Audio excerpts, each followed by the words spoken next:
Okay, guys, this is the podcast with Rich. Hello. From MOKSi. MOKSi, yeah. MOKSi. I was saying MOKSi. That's all right. That's From all right. MOKSi. We're going MOKSi from now. MOKSi. Rich has a really nice space here. Let me show you guys. Rich, this is very creative space, right? We have here an open space where you have a bunch of companies, and if you see a blue T-shirt, that's Rich. Always in orange or blue. Always blue. So what is this space here? It's just a big creative open space. So loads of different kinds of companies working here. There's tattoo artists, illustrators, 3D artists, strategists, printmakers. So it's just like a pretty fun space to meet people. Really nice, so nice. And then I was saying to Rich, like maybe there's a space here, like a bar, and there's no coffee. So there's something wrong. No, you need coffee to get through the day. But that's really nice. And then your space, it's over there, right? Yeah. The most colorful one. You can't really miss it. Look at that. So creative. You can tell it's creative because everything's a certain way organized, but then it's not that organized. Yeah, it gets a lot messier than this. Yeah, really? Yeah. Wow. Depends on how many projects I'm working on. Jesus Christ. Se você tem interesse em entender mais sobre direção criativa, sobre iluminação, coisas que eu, Franzão, acredito que fazem total diferença, tem um material que eu estou preparando e vou deixar um link aqui embaixo para que você entre numa lista onde você vai ser avisado dessa novidade que está vindo por aí. Então, aqui embaixo no link, coloca ali o seu e-mail e a gente vai entrar em contato com você quando esse material estiver pronto. E uma coisa muito legal, a gente está preparando já faz um tempinho e vai ser incrível para que você consiga entender o que tem na minha cabeça e como que eu faço essa direção e tudo e muito mais. Não é só sobre iluminação, não é sobre composição, é uma coisa que realmente abrange muito mais e é muito especial. Então, não se esqueça, aqui embaixo tem um link, coloque o seu melhor e-mail e você vai receber essa novidade. Man, this space is you. Jesus Christ. So crazy. You showing that thing on Instagram, looks like this. This is a 3D artist that works here as well. Then That's the animator that I just showed you. That's some bum boy. That was a piece that I did for Pride. Oh yeah, the bum boy. Tell me about that. What is that? Bum boy merch. Every year we do something in support of the LGBT community, and at some point I just thought I want to take all of the words that people used to hate. You're growing up. So bum boy, fairy, fruit, pillow biter, but turn it into something fun. So I worked with an illustrator called Luke McConkey, who's just like really playful, like optimistic, bright style, and just turned all of them words into something really fun. Wow, I saw that. It's very you, of course, and it's like a massive bum. Yeah. Well, that's the purpose, right? Yeah. So nice. Have you attend to these events, right? It's not LGBT only, but we talked about this before, like conference or event with people. Yeah. Is that go to lots often? of events. Well, I used to go to more events. I have got a little bit worse lately. But it tends to be whether it's a marketing event, a creative event. I do go to like general business events and right. And LGBT events as well. Yeah. Just like you meet a whole variety of people. Yeah, exactly. I love, and people who's watching this, they know I love conferences. Yeah. You meet people, and maybe I remember one day I was in a conference, and then I was just washing my hands in the toilet, and then there was the guy next to me. I was like, "Ah, man, nice weather, yeah."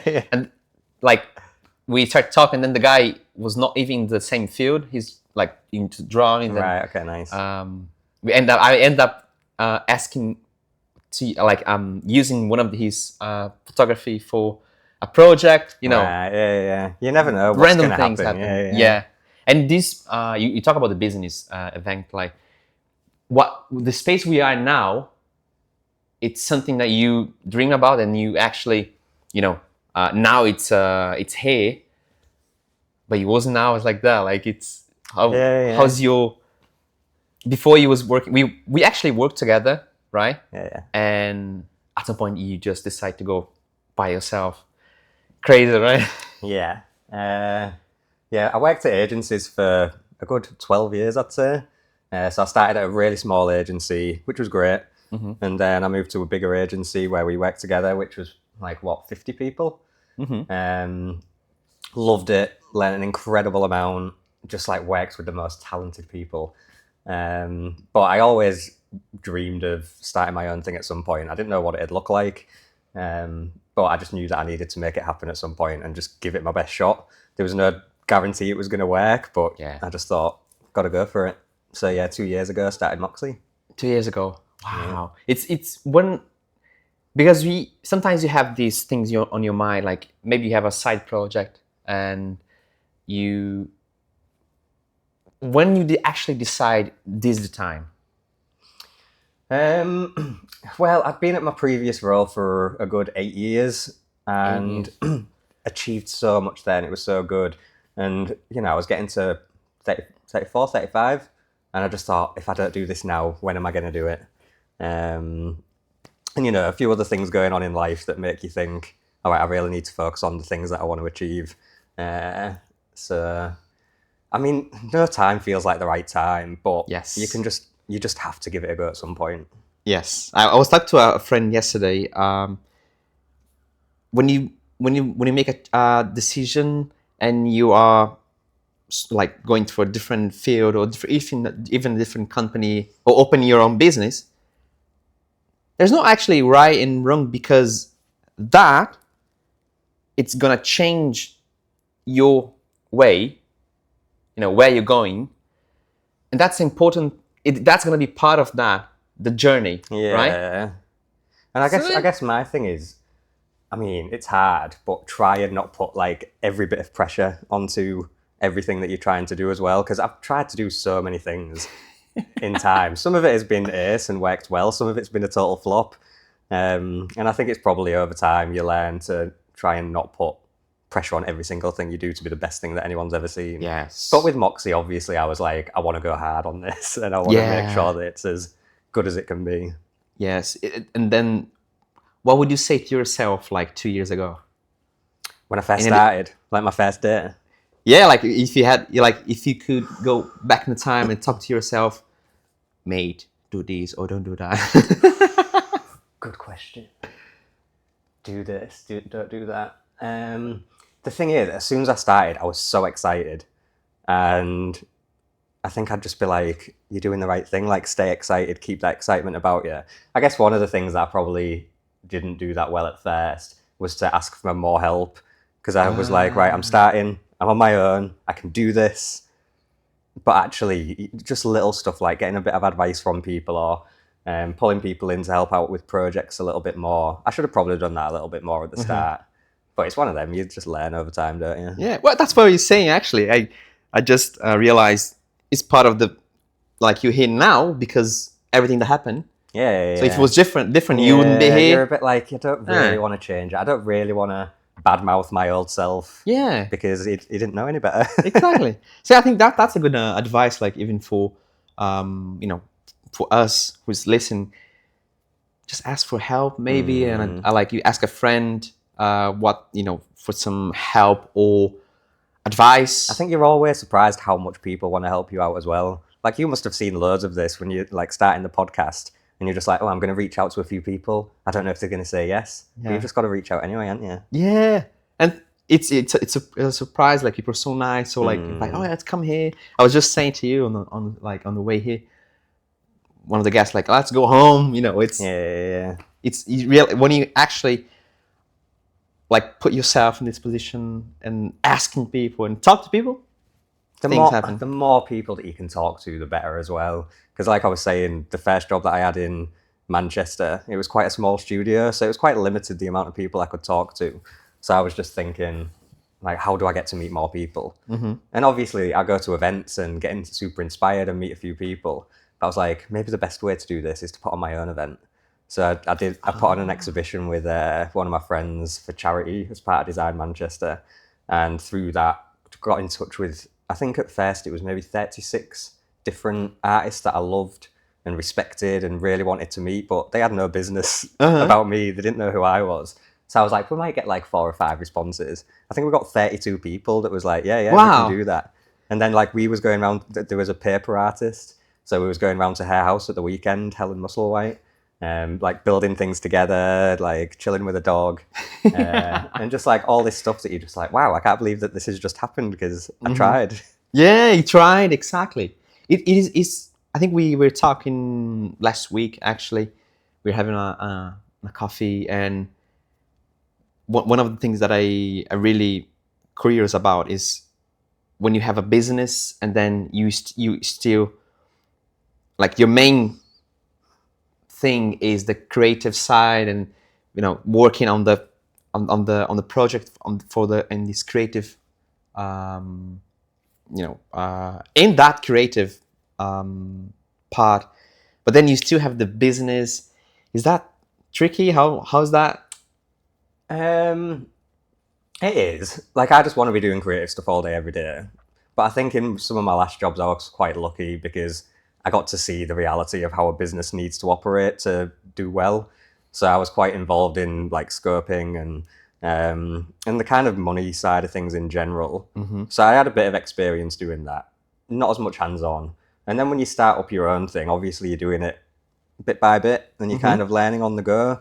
And I guess you just start doing it, and then you realize, well, I have to do it. I've got to put time a bit aside for it. Yes. I'm not going to enjoy it, but it's a reality.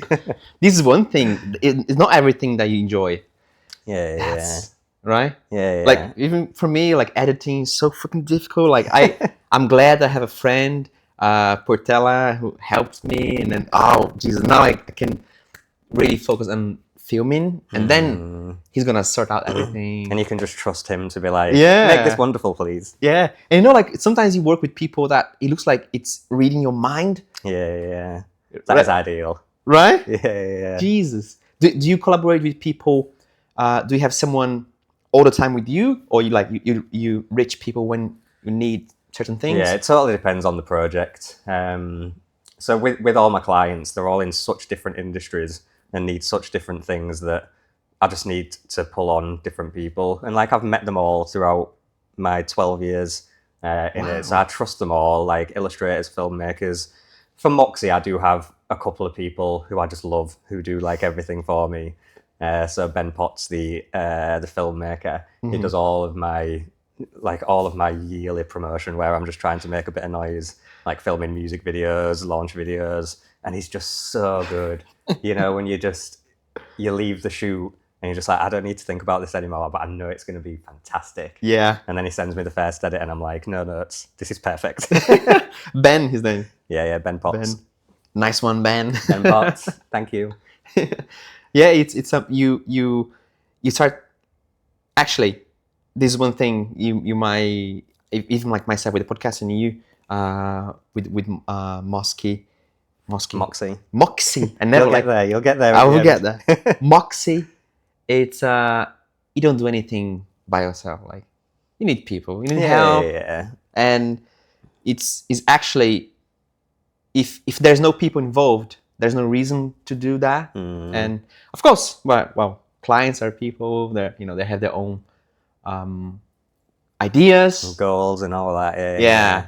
But yeah, like, I think we both feed a lot of other people, and like, sometimes it is freelance support, sometimes it is working with clients. But I just think like some mental support of your mates who, like, if something goes really well, you can celebrate with, or if something goes really bad, you can like moan with or be sad about with. Exactly. Do you?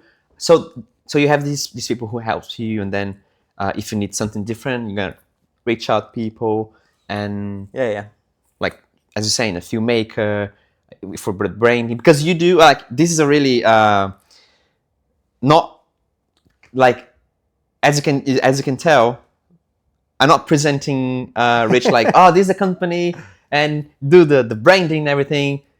You're gonna find things watching this at some point. So, it can be a mystery for now. Guess what I do? Yeah, it's a conversation. Like, imagine you here with us, and then we are having a conversation, but you do branding, right? Yeah. So My background was largely in graphic design, like pretty self-taught. I did advertising at uni, so I learned all like the theory of how people react to things and a bit of psychology behind that. But I just loved like the way that that turns into reality is what people end up seeing. So I did a lot of graphic design at first, and then got more focused in branding, all sorts of different industries. But I guess when I started MOKSi, I wanted to be like really clear about the kind of branding that we do. So it's just loud and proud branding.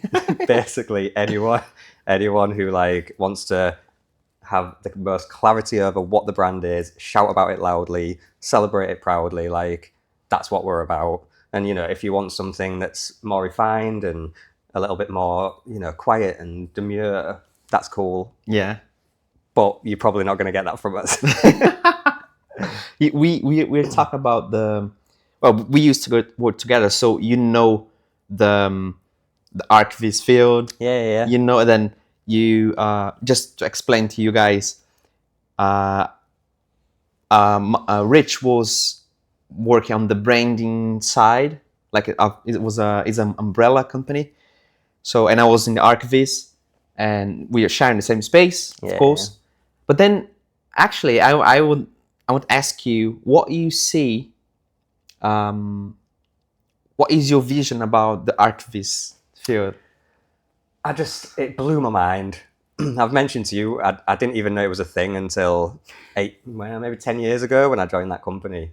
And when I walked in and I just saw what people was doing on their screens, I was just like, this is mind blowing. Like obviously you see all the images out and about in the world, but you'd never think about how they're made. So that just like opened my eyes to all of these possibilities.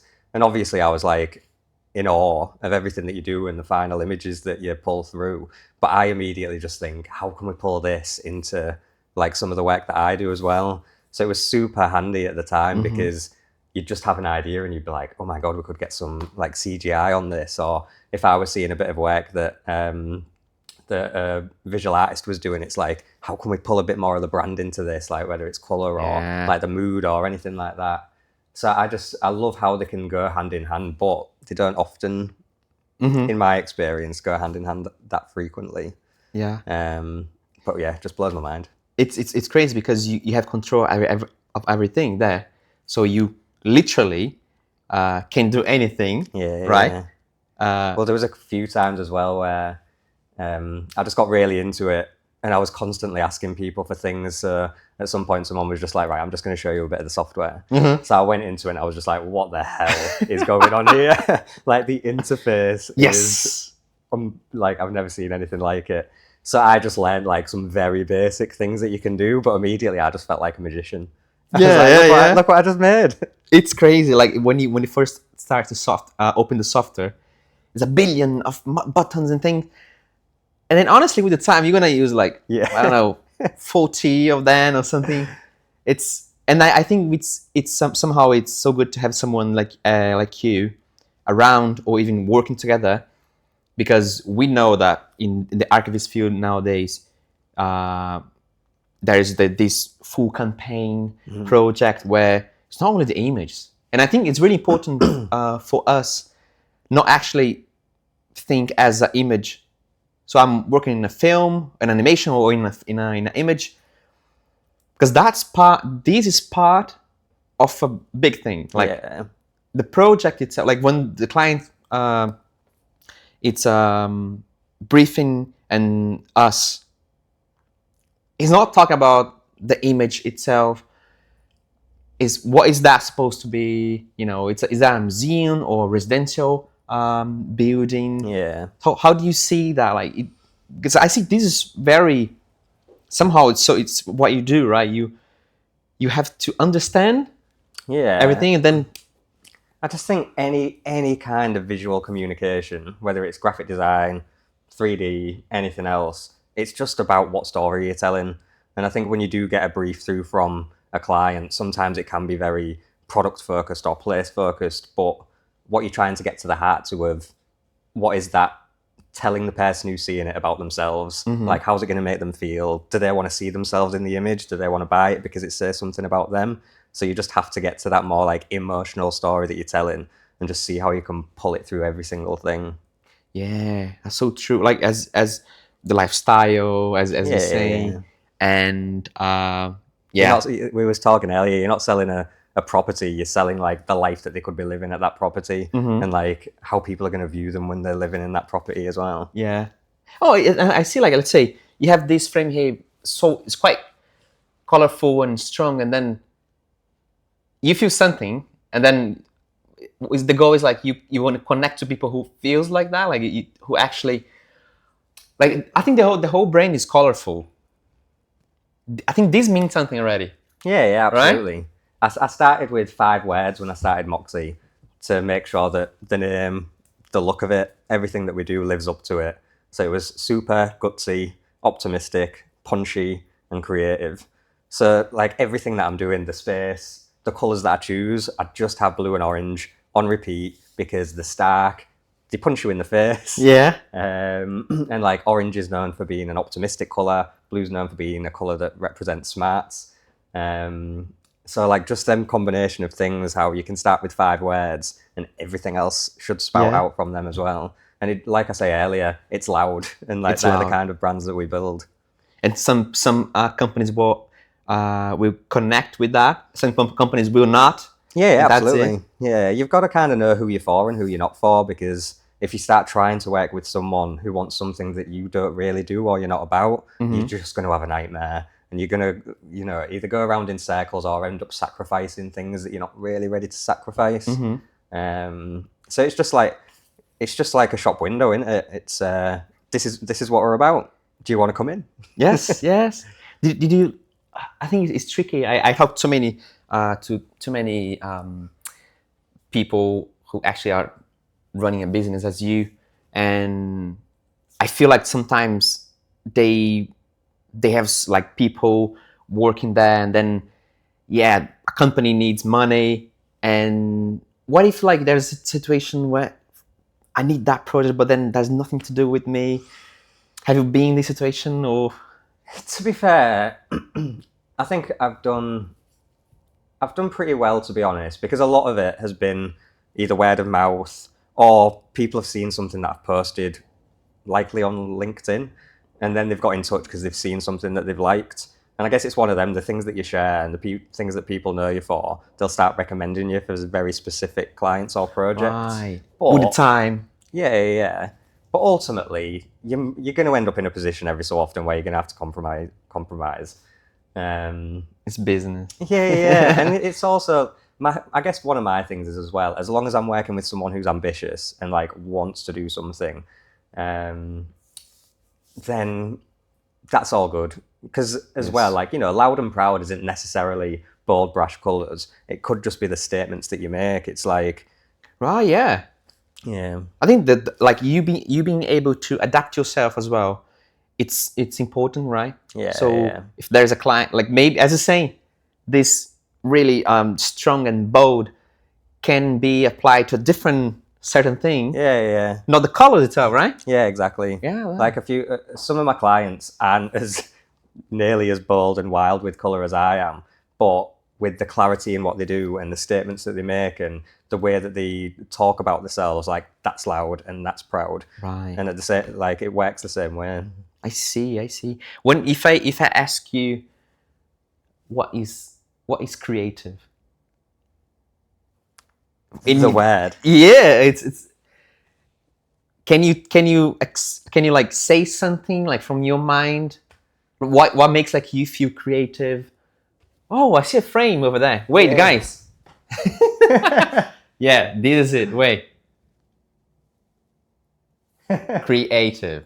Yeah, I guess like creative means so many things, different things to different people, but I would just say that it's about exploration and it's about like letting your mind loose and not just thinking about the way that things are done or the way that they should be done. It's like, how could it be done? What could we be doing differently? And it's just giving yourself the like freedom to explore different ideas. But like some people are creative with the way that they cook food, but I'd still say that that's the same thing. It's like, oh, let's try and add something a little bit different to this. Let's play it up in a different way.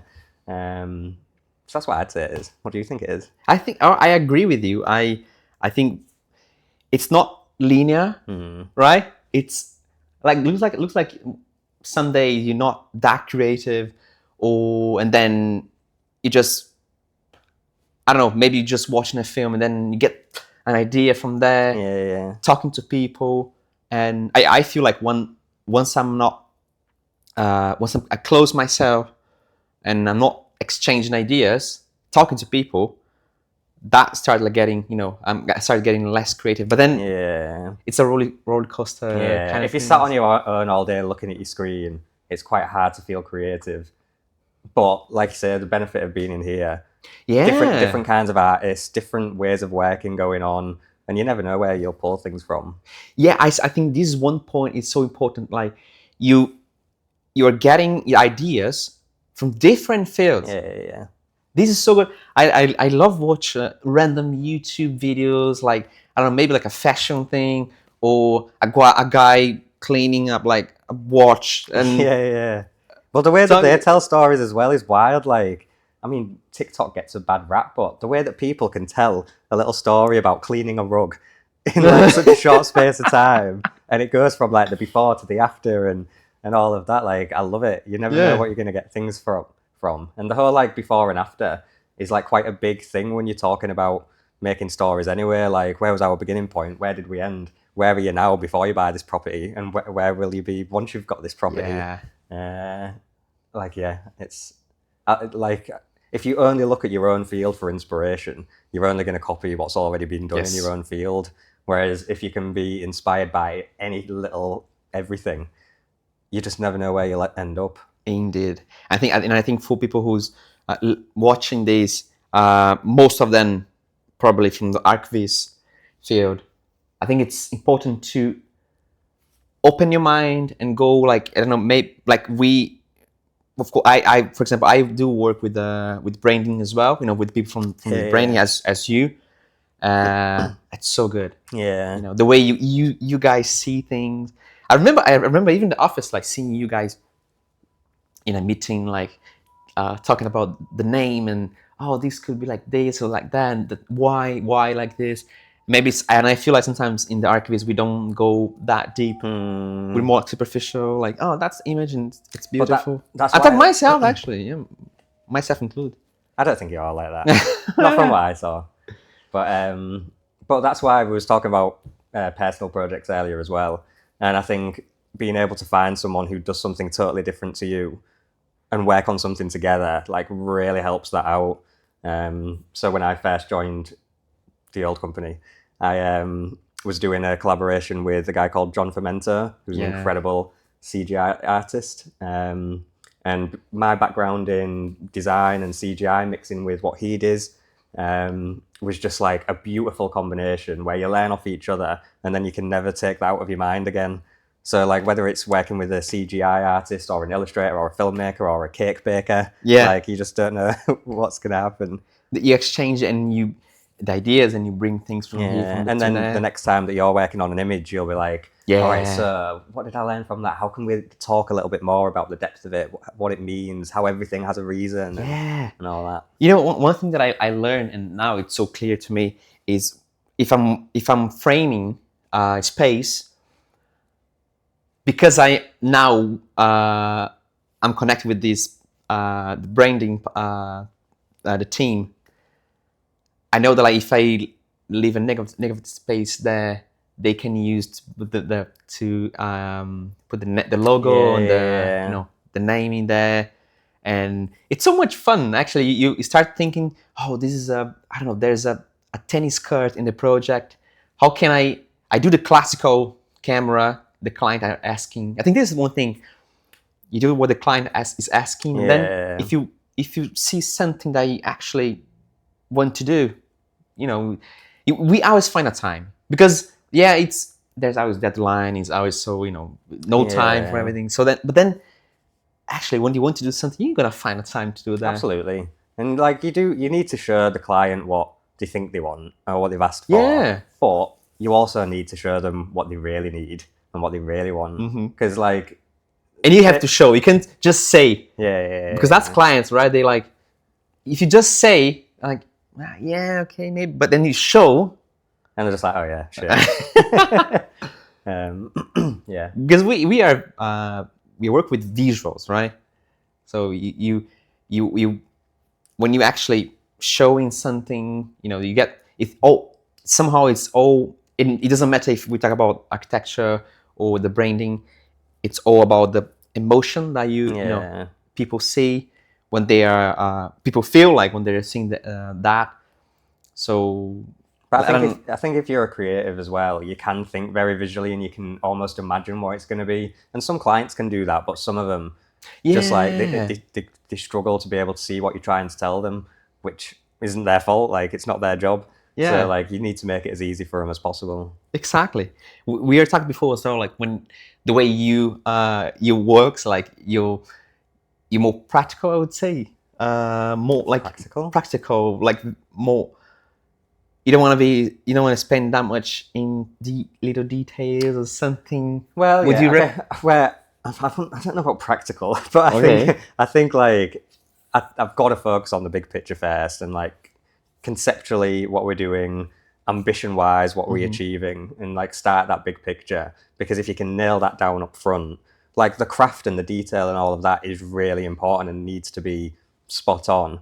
But without that first bit, you don't really know what you're doing down there. Whereas if you nail that thing up at the top first, it can influence every decision. So like, for example, I worked on a brand for a school, and like it's one of the oldest schools in the UK, classical music, and the brand was just in so many different places because it had been built over a long period of time. So they didn't really know how to articulate what they're about and who they are. So, through that first bit of work, we just got to the point where, all right, you're a blend of the old and the new.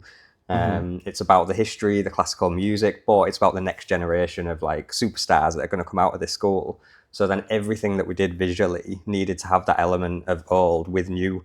So like for the typography needed to have like a hint of heritage to it, but the color that we used could be really bold and bright and fresh. Young.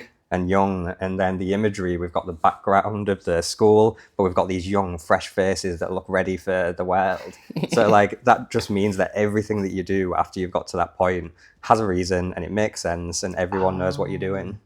So the first stage in a project is actually, so it is with the client, of course, but it is sometimes takes longer or it depends? It can take a while. It depends how complicated the company's business is. Like some people have loads of different products that they're trying to sell or loads of different properties that they're trying to sell, and it's quite hard to get to that like core truth of what are they actually offering people above products or above property. So it can take a while. Like you do research, you talk to the company, you look at what's going on in the industry, you talk to customers, and then that all paints a picture of this is what you need to be doing. So it can take a while. I see. So again, as the creative, it's not that it can take more time or not that much time. It's kind of like a wave. Yeah. It's like, sometimes you just land on it straight away and you're like, yeah, this is what we need to do, and everyone in the room's like, yeah, that's what we need to do. And then sometimes you're like, no, that's not quite right because it misses this out. We need to make sure that we're pulling in this part of the business. So it totally depends. It's the same with creative. Sometimes you just get the spark straight away, and sometimes it takes forever. Yes. I see somehow like talking to people from different fields as well, such as like photography, you as branding, and I like not actually talk about the technical of the software, all these things. I think this is a bit boring, honestly. Yeah. So, and then even people like we see this every day in the screen. Like, if I'm listening to the podcast, I don't want to be like, what's the light they use, or what used for rendering all these things. It's funny though, because there's some people who thrive off it and love it. All them like little 10-second tutorials that you get on Instagram or TikTok. But it's just like, don't do it like this. Do it like this. Yeah. And to be fair, like they are still quite fun and there's more storytelling involved, but it is still like the technical detail, which like I do enjoy to a degree as well. But if you're listening to like a talk on stage or a podcast or anything like that, I think getting into like the deeper, bigger stuff of like how you do great things and like how you build principles around what you're doing and what you're trying to accomplish. Like that gets me going. Yes, that's a good sign. And then for you, like it's do you see yourself? Can you actually see yourself in the future? Maybe like the company itself. It's something that you don't know, or it's like it's a good you question. Have an idea? It's something that I could just constantly think about because I love it, and I can imagine it being like big and wild. But then I'm like, one of the reasons that I like it being a small studio is that you can work with the exact people that you want to work with, and you can do things the exact way that you want to do things. And the bigger you get, I guess you do lose a little bit of control about that. Obviously, like there's a financial situation as well, where hiring your first person is going to be one of the scariest things that you do.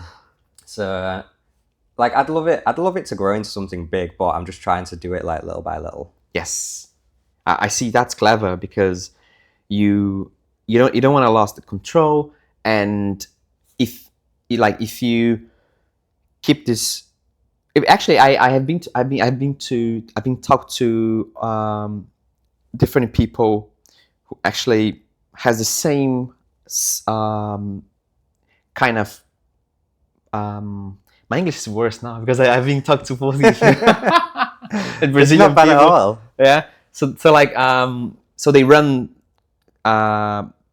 company and collaborate with people, not fixed people, and that's what they say. And so I think the same case here. You have control. If you need a big team, you're gonna find a way to get there. But then maybe like with the time, you feel the marketing and the numbers and it's a business again. With calm, and then I agree with you. You lost the connection somehow when it's too big. And I think as well, it's just a little bit more flexible at the minute as well, because like I say, you never know what a client's going to need. So to make that decision of this is the exact right person that I need is a bit tricky when it could be 1 week I need an illustrator, 1 week I need a designer, the next week I need something else. Like in a dream world, I'd have all of them, but it's not an option right now. Exactly, yeah. No, I love it because you are building this. You're building this by yourself, and people who helps you, of course. And honestly, like it doesn't actually feel like work, right? Like it's you actually, you're working. You. I think people say this, and there's certain things that you have to do because it's you have to do, and you actually don't like, let's say, numbers and these things in your case. But because it's yours, like you never get. You say you're gonna work today, like today's Sunday, and I'm gonna work on something after this, like. Well, yeah, but when it is hard work, but when it's yours, you don't really mind because, like, especially when it comes to self-promotion, like I love a bit of self-promotion, but I think it never feels like a chore because I'm just thinking, what fun thing can I do today that helps sell MOKSi, and like how hard work can that be really? Yeah. Like obviously it takes effort. But when it's your thing, you just you really care about it and you really want it to grow. But to be honest, I've had that at every agency that I've worked at before as well. Like I've loved their business and I've really wanted to see them grow and do amazing work with them all.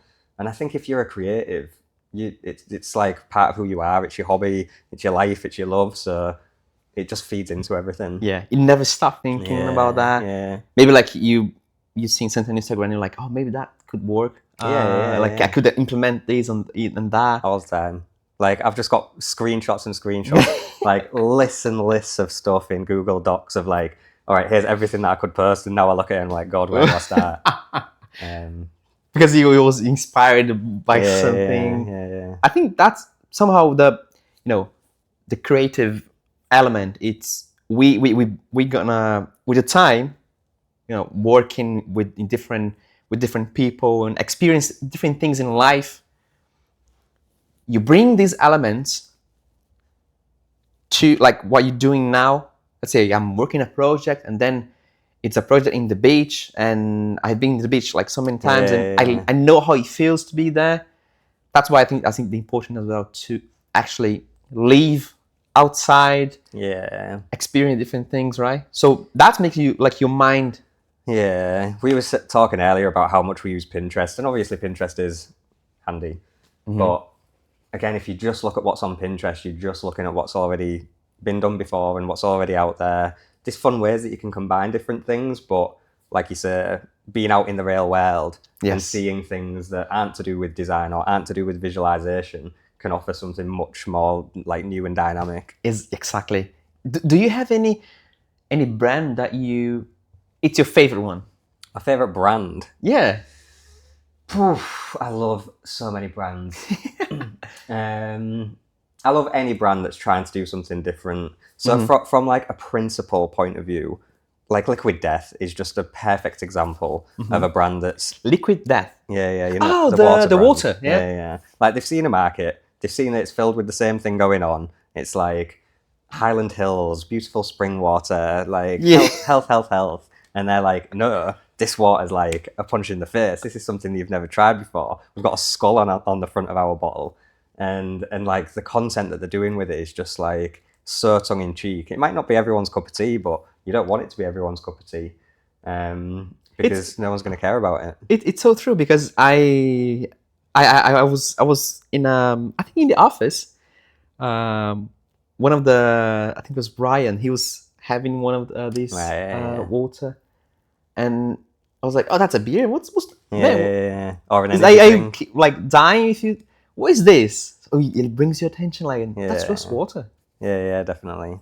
But it's just that is the perfect epitome of what branding can do, because ultimately it is water, or it's flavored water. But the way that it's packaged, the way that they talk about it, and like especially young people don't drink as much as they used to, but they still want to like look cool. So like that's what Liquid Death does. Well, actually, I just realized that this is perfect for me because I don't drink, but I'm always on pubs, like catch up with people. But that's something like I could feel like cool, like I'm having something here. It's just water. Yeah, definitely. There's any brand that you like and it's different from what you actually your style? I mean, the opposite of my style. If my style's loud and proud, the opposite style is quiet and ashamed. So I can't say that there's many quiet and ashamed brands that I like, but like I guess the thing is, for me, stylistically, it's not as important. So what doesn't look that appealing to me? Let's say when you go for the Apple kind of thing, aesthetic, it's silent somehow. It's like it's quiet. I would say is what's this? Sorry, Apple. Yeah, Apple. Yeah, Apple has like that classic simplicity to it, and it's done incredibly well for them. I guess my thing with Apple is that in the like 80s and 90s, I felt like the brand had more like power and punch and creativity behind it, and that got them to where they are today. Like even going through to when they first launched the iPods and things like that, like the color, the silhouettes, like it was so different. And I think just from a tech point of view, it was so innovative. Whereas now they've kind of kept on to the core of Apple, like the logo, the simplicity. But people have already fallen in love with it. And I think people will fall out of love with it if they don't start pushing a little bit more brand-wise. But then saying that Pedro Pascal ad that they just did was brilliant. Oh, yeah, Pedro Pascal. That? Yeah. But like it's... Somehow I feel... even like with my my stuff, sometimes I feel like I'm putting myself in a box where if I keep that style, it's a trap. Like I'm connected to that, and I'm not allowed to do something different because that's not me. You're allowed to do anything that you want to do. Yeah, exactly. Like, it's up to you. I guess the thing to ask yourself is like, so like if we was talking about the podcast, like what do I want the podcast to be? And like that's so much more than a color palette or a font choice or anything else. Like what do you want this podcast to be? Like if someone was to describe it to someone, what would you want them to say? Just like conversation as I was there with them. Casual. Yeah. So then that's everything that you want your podcast to represent through like the way that you show up. How do I make it feel like super casual, really easy. I feel like you bring more to it than that though. Like from what I've seen, like you as a podcaster as well, it's like this youthful, ambitious, like optimism about like what can we do, who can we meet, like there's so much more than it, but it's done in a casual way. So then you can do anything as long as it goes back to what you're about. Yes. So this makes me think about when you actually designing something, you think about a name or a logo. It's not actually, that's the thing. This is one thing that I remember learning from you guys, because I always thought that what's the font, what's the color, but then it's actually what's behind that, right? Yeah. What's the spirit? Like what we're trying to do here, and then you can make sure that everything else matches up to that. Indeed, yeah. Like in your case, it's because it's colorful and bold, orange and blue. The font, it's following this style. Yeah. It needs to be loud and proud. It needs to be like in your face. So then if I start in a project, I should actually do this research, or even trying to realize what's happening. Yeah, it's just like, what am I trying to achieve here? Like, what feeling am I trying to give people? Like, I want to give people like a punch in the face, but also like feel a little bit nervous almost of like, ooh, is this a little bit too bold? Is this a bit too wild? And I think starting off like that just gave me everything that I needed. I told you I'd spent one day coming up with the name for MOKSi, and MOKSi as a word is a bit of an outdated word. It doesn't really get used anymore, but it means perseverance, determination. And in terms of what I was trying to do with super gutsy, optimistic, punchy and creative, it just fitted. So if I didn't have that to start with, I think I'd have still been trying to come up with a name now. But because I had it, it just gave me like, yep, check. All right, it matches. Maybe you'd spend ages trying to find the right color, because you didn't know that was supposed to be bold or something. Yeah, so then exactly. it's bold. What color is bold? Yeah, exactly. Yeah, that makes sense. Fucking hell. But a lot of the time, like, it's not just like, for my case, it was what I wanted to do. But also, you like look at the industry as well, and you're like, what's missing in the industry? And I think within the kind of like, oddly, a lot of creative companies tend to use black and white, and a lot of the thinking behind that is we want the work to speak for itself, and I totally get that. But I was like, well, that's already been done. I don't want to do that. I need a different way to stand out. So I'm going to go totally in your face with my color palette. Yeah. You know what? I see something, especially on the archivist field.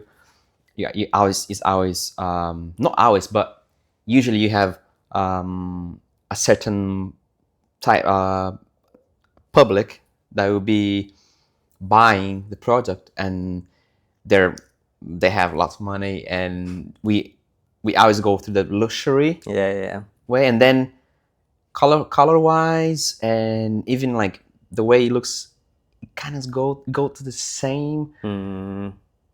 But we can bring something colorful. Like, it's, how do you see that? Like, it's People tricky. people like the tried and tested. People see an image that feels luxury, and they're like, I know that's luxury. I want to make it as simple for my audience to see luxury as I can. So let's copy that. So that's why a lot of things end up looking the same, because it's what people already assume. But I think if you're really going for like actual luxury, it needs to feel different to what you've seen in other places. And that might be through the color, the lighting, like the propping, whatever you're going to do in that space. But this comes down to the whole, how should it be done versus how could it be done? And like, what could luxury look like in a different way? And even like luxury brands, it always used to be very, very minimal, like light font, wide spacing, lots of clean space around it. Whereas now you do see more luxury brands being like bold and colourful and all of that as well. So like over time, what luxury looks like changes as well. Yeah. I think this is it's quite interesting kind of topic, because somehow I think when you work with in a project and there's a client, and you have to understand that in the beginning, of course, and then maybe you're gonna end up with something that you actually don't like, but then the client's happy and okay. So then I think this brings the personal projects where I think that this happened before with me. I don't know if that happened with you before. It's during a project, you had an idea, and then it didn't end up like that, and then you bring that to your stuff. Yeah. Like, I want to do this. Like, have that happen? I think it's funny. The more that you do, the more everything influences each other. Because I've done personal projects where the result of that has influenced the client project as well. So it's not just that you don't get to do something for a client and it feeds into yours, which does happen. But the more things that you do, the more everything starts mashing together. Yeah, that's so crazy because that happened with me as well. Like things from my personal projects, like I apply at work.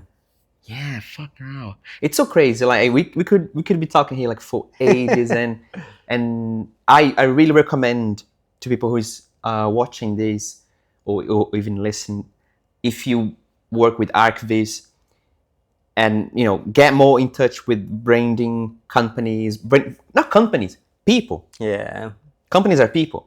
So if you, I don't know, just chat, right? Reach chat, read books, follow people, in branding, like you say, but in everything. And just like see, my thing is, obviously I'm going to champion branding a lot more because I think branding gets you closer to the point of like why we're doing this. And I think no matter what industry you work in, getting to the point of why we're doing this, what we're trying to achieve, opens up everything afterwards.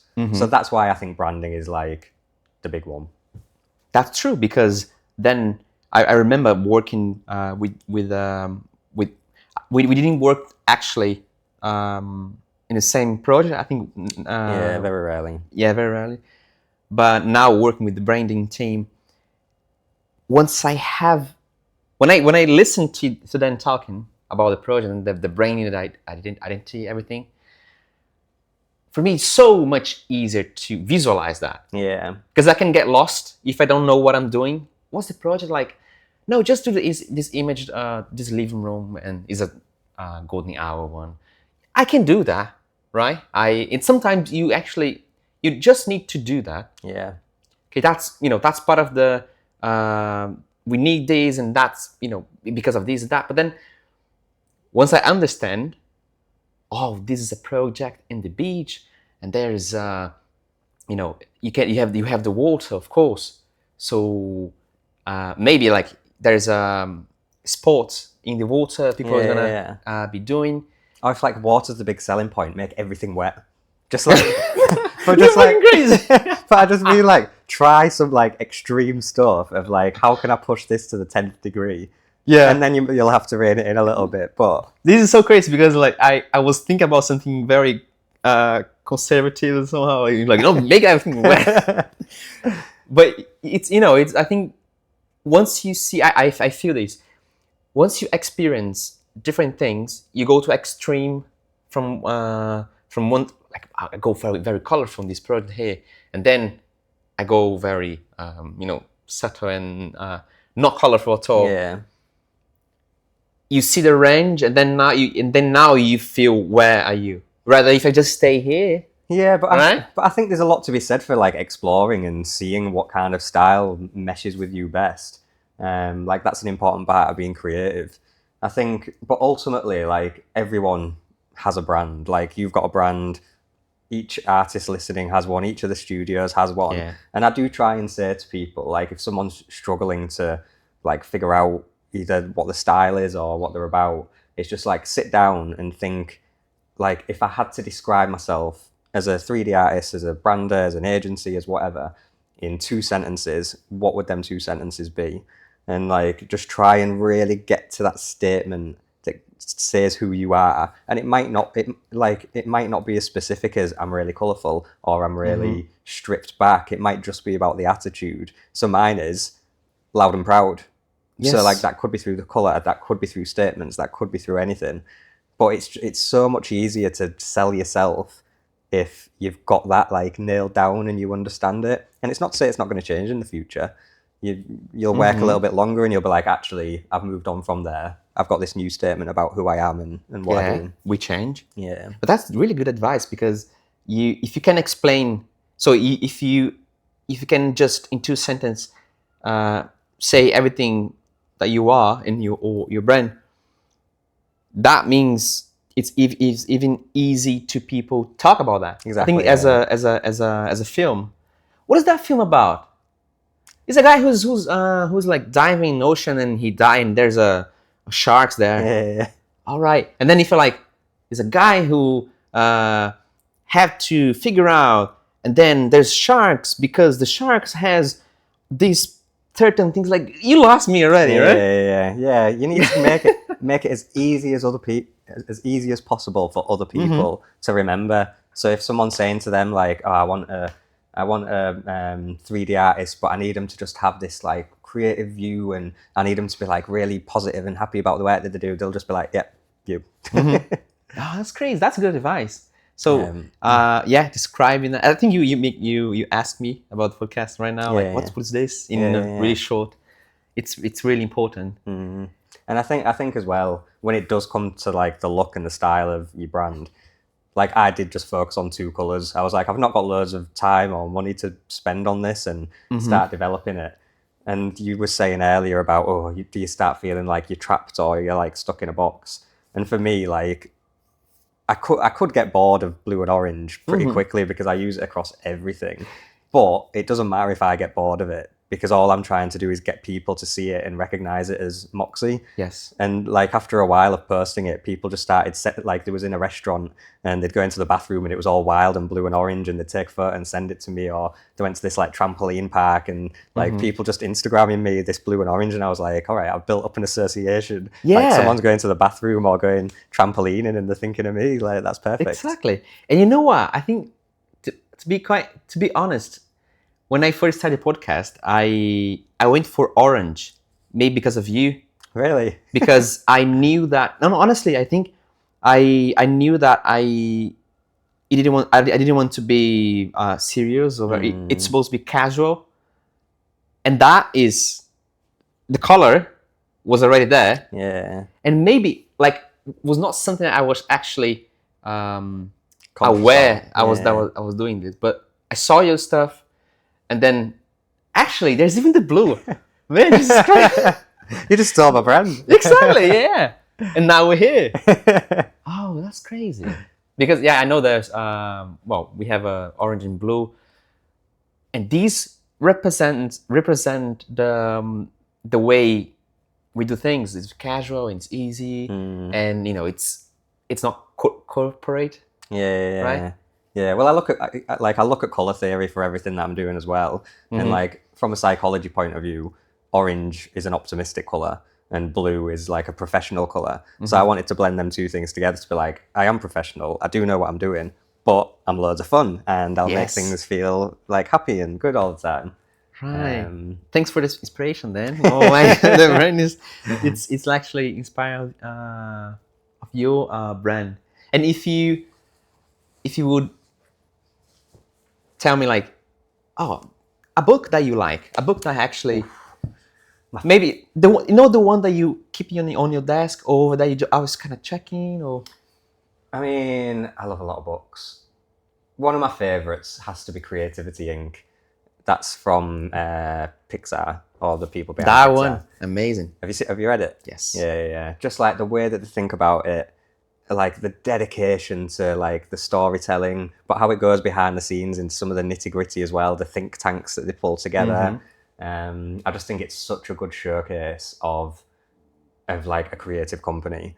Yes. But then there's all like the Netflix book. I don't know if you read that one. I can't remember what it's called. But that one's a little bit different because there's like a bit more of a darker side to it, and like a darker side to business. But at the same time, it does teach you like a lot of principles about building a big business at big scale. And like I love all that. Like I love creativity and fluffy stuff, but I also like the kind of hard stuff as well. The creative ink is there's something that I really like from that book is there's no hierarchy in the creative. He says it's like that the story comes from where the story comes from. Yeah, it's this is because of the table. You know the table. You remember the table? No, so there was a table in their meeting room, and there was a really long and organic table from an artist. And then the people who was actually in the center, the directors and everything, they're like talking like this. It's so the ideas was going in, connecting. And the people on the very end of the table, they're not even talking. Then I think at some point, they had to, they're using this meeting room for 10 years or something. And at some point they had to use another one, which is just a square normal table. And they realized, now everyone's here. So no hierarchy on the creative. He says that in this book. Yeah, it's like simple things like that I love. Another one that's just popped into my mind was when they're trying to come up with like the next story for the next Pixar film. And you've got a couple of people in there and they're putting everything up on the wall, like their life experiences, because they like it to be born through like real experiences. And they was going home at the end of the night and there was a couple of post-its that they like put the other way because they felt like, oh, that's a bit too personal. So then the next day they was just like, well, they're the ones that we need to go with because it feels like it touches something a little bit deeper. That's nice. So yeah, I love that. They're like closing that because it's personal. It felt a little bit exposing, but they're the most like interesting stories. Yeah, I love how they. I mean, I don't know if they do that. It's still doing that, but they go to the location with the team, right? Yeah. And let's say I think with Luca, the animation, they went to Luca and then when you're watching, it looks like you're there. Yeah. All the details and things. Well, that's it. Like the dedication to like making things feel real, but in this magical world. I just love it. Jesus, yeah. Mate, thank you for your time. No worries. I think it's it's Sunday, lazy Sunday. You just had a coffee, and I really appreciate the time of people. They accept to be talking to me and to everyone who is listening, and it's Sunday, and you. Yeah, but I mean, it's a pleasure. Like you do this a lot more often than I do this as well. Like, you're always spending your time going and finding people, meeting people, chatting with them, researching them. So yeah, pleasure to be on. Man, thank you. And one thing that I realized with the podcast is like maybe tomorrow, someone sent me a DM on Instagram like, "Oh mate, I was watching that episode." And the episode I posted like 4 months ago. And now, wow, I'm so inspired. This actually changed. I was like, fuck, that's so strong. Like it's a reverberation somehow. So just like the chain reaction. Yeah, and we come, we get inspired. I'll be telling my mates about this. Someone watching will tell their friends, and exactly. Like, yeah, and maybe like someone's gonna watching this episode, like after 4 months that we post. Yeah, you never know. Like by there, we don't even remember what we talk about. But then it's always there on YouTube, so people can go there and listen. And thank you, Rich. Thank you. I'm gonna leave all on the description the Rich contacto and his WhatsApp. You can send his stickers. This is so Brazilian. Like I see it in UK. You guys use WhatsApp, of course, but not in the way that we use. What, do you actually put your WhatsApp on? No. I'm just saying, like, we use a lot, and stickers and everything go crazy. With clients, like, they're crazy. So yeah, thank you. So everything is here on the description. If you want to reach out, Rich, there's his LinkedIn here, Instagram as well. Yeah. And so thank you very much. So if you want to ask something to Rich, you can just comment here, and he can go to the video. I'll jump on. I'll have a look. All right. Thanks, guys. Thanks, Bye. Rich. Cheers. Pleasure. Very nice. So in talking about creativity, next month there's a workshop happening, a workshop about sketches and creativity. So I have been doing this since last year. So this is the second English workshop happening next month in December. So if you're willing to join, there's a link below, so you can click there and check all the information that you need And if you have any question, you just reach me out, okay?